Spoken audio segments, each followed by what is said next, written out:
told you a little bit about myself, but I'm going to go a little bit deeper, something I haven't even told the middle schoolers yet. When I was in college, I went to a Christian college, and there were a lot of rules. So when we first committed, you sign a contract saying you're not going to drink, you're not going to smoke, you're not going to gamble, all that. And then I ended up playing tennis there, and so I signed that contract again for athletics. I didn't follow those rules. When I was 18 or 19, I did not make the best decisions. I sinned quite a bit. I was not walking with the Lord. I was not a Christian, essentially. And so I was making all these really bad decisions, but I had these friends who were making the same decisions. They had made the same decisions for 4 years and didn't get caught, didn't get in trouble. So I was like, I'm fine. If these guys can do it, I can do it. I was wrong. About a year in, right before sophomore year started, I got caught at a party and got a text the next day from my coach that said, hey, we need to talk. And that's never a good thing. And so I was like, I immediately knew what I was getting in trouble for. And he told me, Caleb, if you get caught one more time, you're off the team, your scholarship's gone, and that's it. And that was kind of scary because my scholarship paid for my college, and I would have to leave. And at that point, I knew the decisions I was making finally caught up to me and had consequences. The sins I was committing came around to bite me in the butt.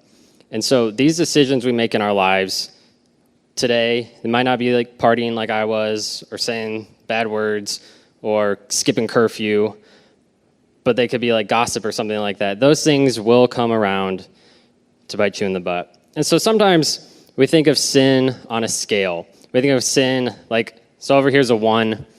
Maybe you're telling a fib. Maybe your girlfriend or your mom or someone, your best friend, asks if that dress makes her look fat. And you're like, no, you look great. And then really on the inside, you're like,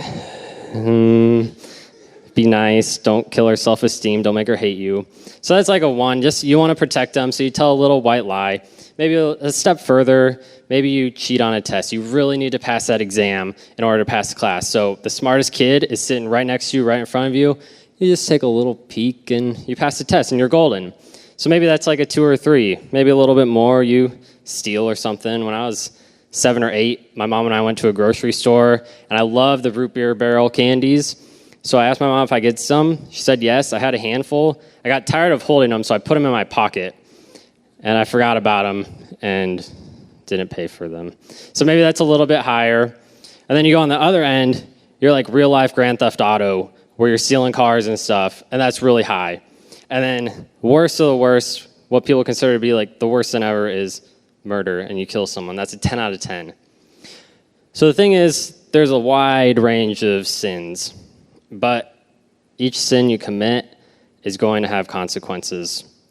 Each sin you commit will have consequences. And so Paul in Galatians talks to us about the decisions we make and how to plant these seeds and harvest it. And so he's talking to Galatia. He's writing these letters to Galatia. And Christianity at this point was kind of like newer. Jesus had just died and been resurrected. And so they didn't have Bibles like we have today. They didn't have all the stuff we have to learn about God. They were just kind of trying to figure it out. And so Paul's writing to them. And in Galatians 6:7, he says this: you will always harvest what you plant. Those who live only to satisfy their own sinful nature will harvest decay and death from that sinful nature. And so that's the NLT version. In the NIV version, instead of decay and death, he says, your flesh will reap destruction. In the NLV, he says, your soul will be lost. That's kind of terrifying. I don't want my flesh to be destroyed or to lose my soul. And that makes me immediately be like, Jesus, I'm never going to sin again. Like, I promise, I'm good.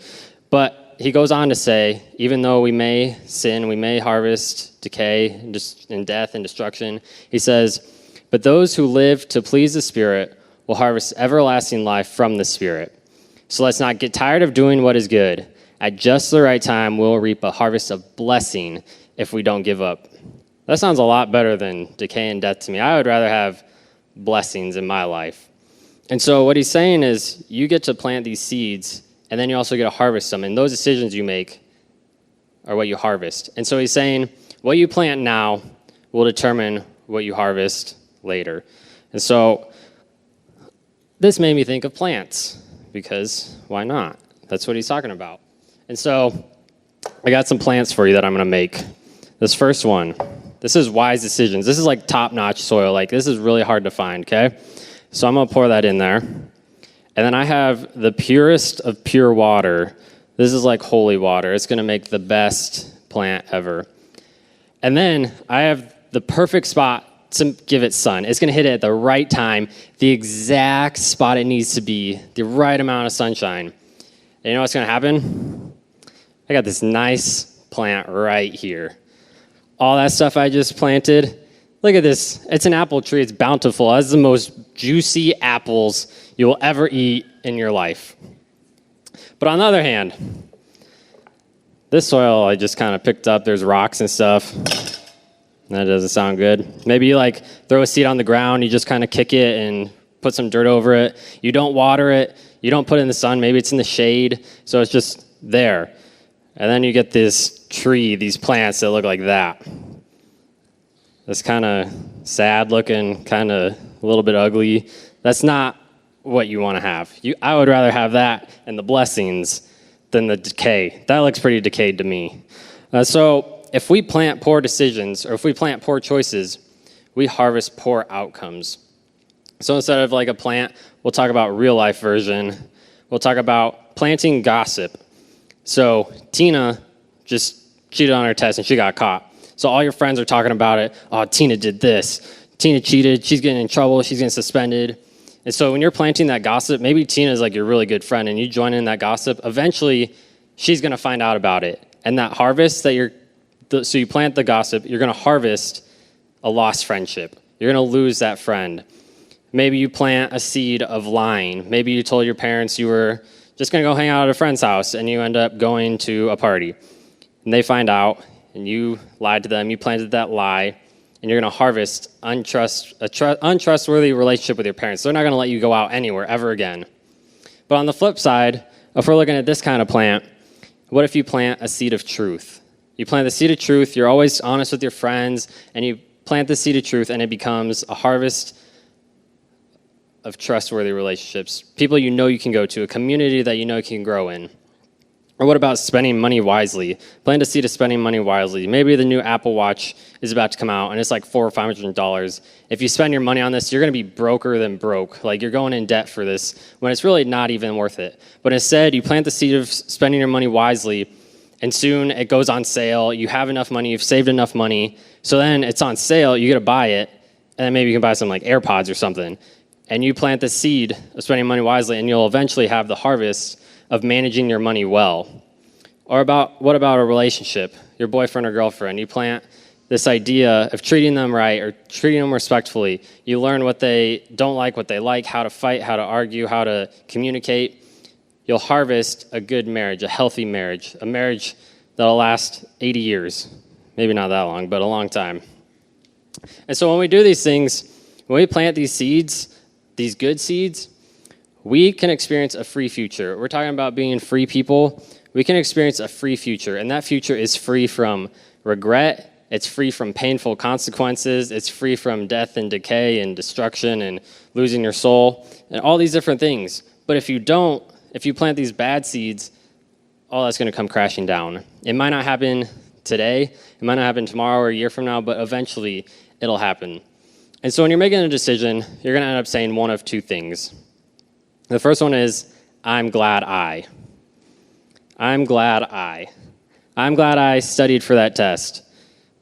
I'm glad I told my parents the truth. I'm glad I stopped Tina from getting bullied. And so you're saying, I'm glad I, and that's way better than saying, I wish I hadn't. I wish I hadn't gone to that party last night. I wish I hadn't gone a little bit further with my boyfriend or girlfriend the other night. I wish I hadn't cheated on that test. And so these two different things are complete opposite sides of the spectrum. You're on, I'm glad I, where you're happy. The other side is, you regret what you did, and you're suffering the consequences. And so for me, I had been partying, and I had been getting in trouble, and so I decided to dig out those bad seeds. I tossed them aside, and I said, I'm going to plant some good seeds now. I'm going to plant seeds of honesty with my teammates. I'm going to plant seeds of growing in Christ and learning how to be a Christian. And I had a breakthrough that year. And eventually, those seeds turned into blessings. I was able to stay at school all 4 years.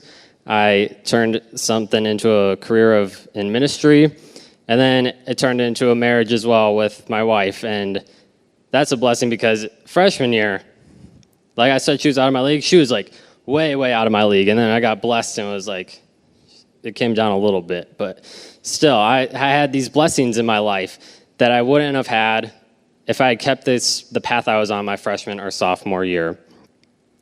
But it's hard, though, because sin is in our nature. We are born into sin. This is what our life is like almost every day. And so when we're born into sin, it's easy to peek at that person's test. It's easy to lie to your parents and say, I didn't get an F, I got a C+, even though that's not even good. But it's so easy to do all these things. It's so easy to plant those bad seeds. But just think of those two words. I'm glad, or I wish. I'm glad I did that, and I wish I hadn't done that. So before worship, one last song, or before going into small groups, think about the seeds you're planting in your life. Are you planting seeds that will lead to decay and death?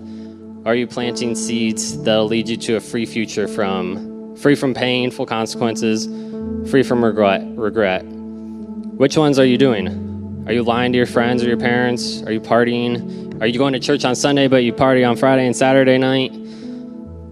What are those seeds in your life? Just think about that. I'm going to pray, and then the band is going to come up, and you're free to come up here and worship. God, thank you so much for tonight. Thank you for allowing us to be here on a Sunday night. Thank you that we're able to learn about you together. God, I pray that these students, as they go through high school and as they go into college, that they learn which seeds they're planting and how to plant the right seeds and the correct seeds. I pray that if they are planting the wrong seeds, that you show them a way to change that. I pray as they go into small group that they're able to have an open and honest discussion about what seeds they're planting in their life, what they're harvesting. And I pray for the people at Life who are traveling tonight. I pray they get there safely and they have the best week of their life. God, we love you so much. We thank you for all that you do for us. It's in your name I pray. Amen.